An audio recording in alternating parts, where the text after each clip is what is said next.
1330 series OE Ford rear shaft for a Ford Ranger. It belongs to my buddy, the world famous Davey Neville. Actually, it belongs to his grandson. So Dave and I used to work together when we were basically kids at a manufacturing plant before Austin Machine existed, but I was building drive shafts back then too. And so that can only mean one thing. This is for his grandson, so that must mean that Dave is old.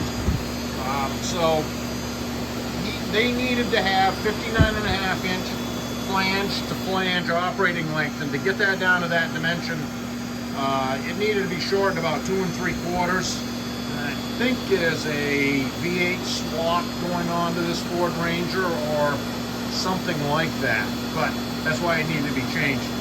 Drive shaft condition was pretty good. It's an OE shaft. I sandblasted, cleaned it up, put a grease fitting in the slip yoke like I always do, and cleaned out the old crud that was in there. A pair of new 1330 series Spicer snap tights, best U-joints on the road.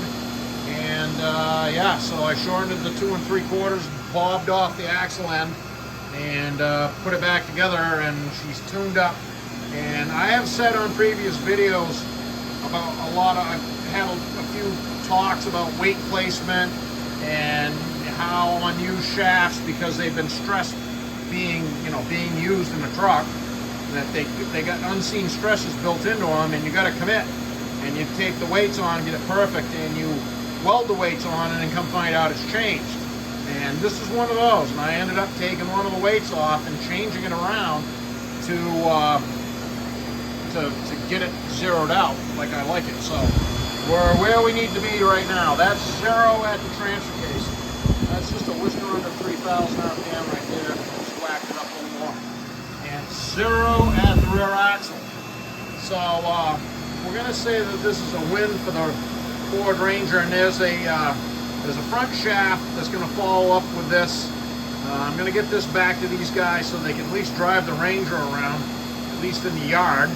And well, they can drive it wherever they want. The drive shaft's ready to go. But I'm going to get paint on it and get this back to them, and there'll be a follow-up about the front drive shaft a little ways down the road. So we're going to get some paint on this, get it back to Dave.